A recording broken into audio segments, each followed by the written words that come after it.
Chapter 2, Section 7, Cause and Effect.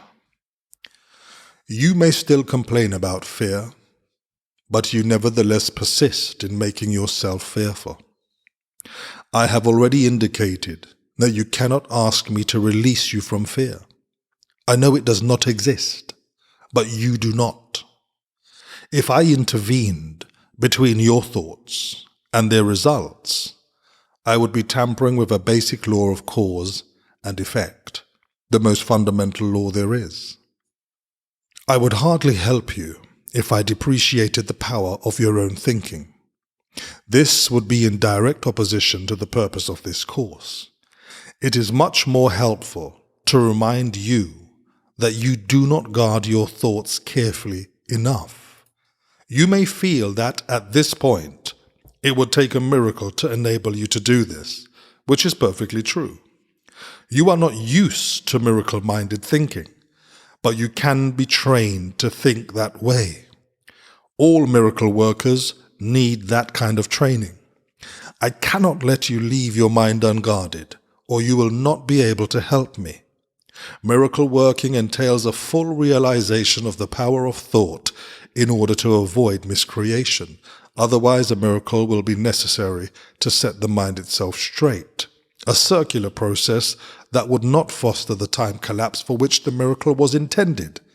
The miracle worker must have genuine respect for true cause and effect as a necessary condition for the miracle to occur. Both miracles and fear come from thoughts. If you are not free to choose one, you would also not be free to choose the other. By choosing the miracle, you have rejected fear, if only temporarily. You have been fearful of everyone and everything. You are afraid of God, of me, and of yourself. You have misperceived or miscreated us, and believe in what you have made. You would not have done this if you were not afraid of your own thoughts. The fearful must miscreate, because they misperceive creation. When you miscreate, you are in pain.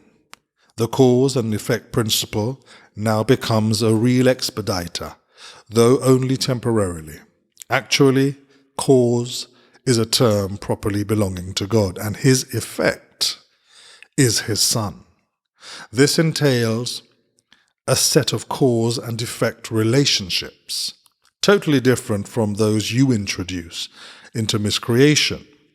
The fundamental conflict in this world, then, is between creation and miscreation. All fear is implicit in the second, and all love in the first. The conflict is therefore one between love and fear. It has already been said that you believe you cannot control fear because you yourself made it, and your belief in it seems to render it out of your control.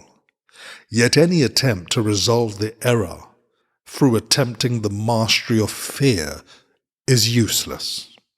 In fact, it asserts the power of fear by the very assumption that it need be mastered. The true resolution rests entirely on mastery through love. In the interim, however, the sense of conflict is inevitable, since you have placed yourself in a position where you believe in the power of what does not exist. Nothing and everything cannot coexist together.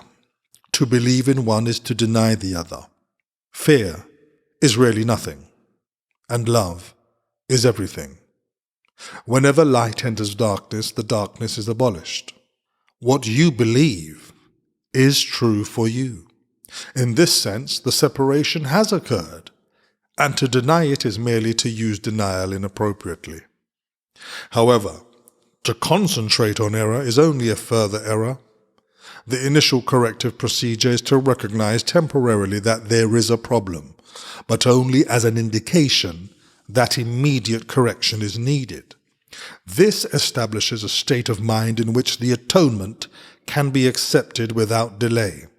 It should be emphasized, however, that ultimately no compromise is possible between everything and nothing. Time is essentially a device by which all compromise in this respect can be given up. It only seems to be abolished by degrees, because time itself involves intervals that do not exist. Miscreation made this necessary as a corrective device.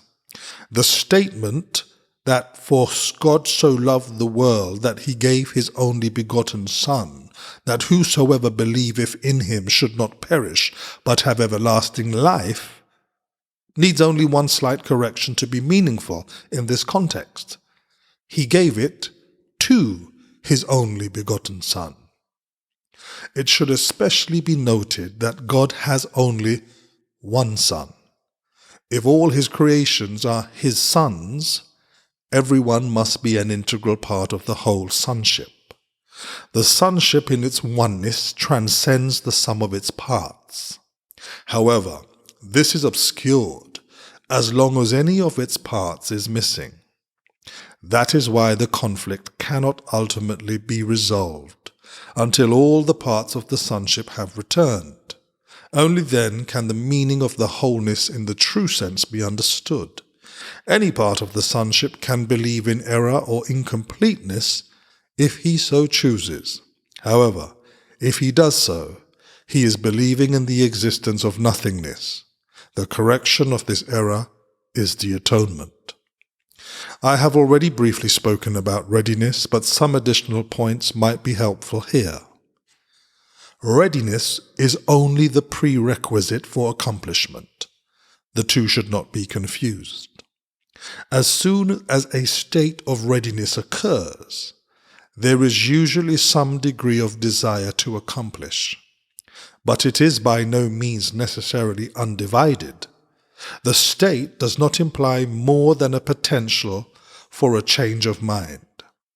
Confidence cannot develop fully until mastery has been accomplished.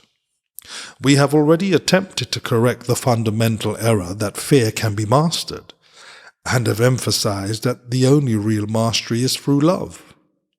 Readiness is only the beginning of confidence. You may think this implies that an enormous amount of time is necessary between readiness and mastery, but let me remind you that time and space are under my control.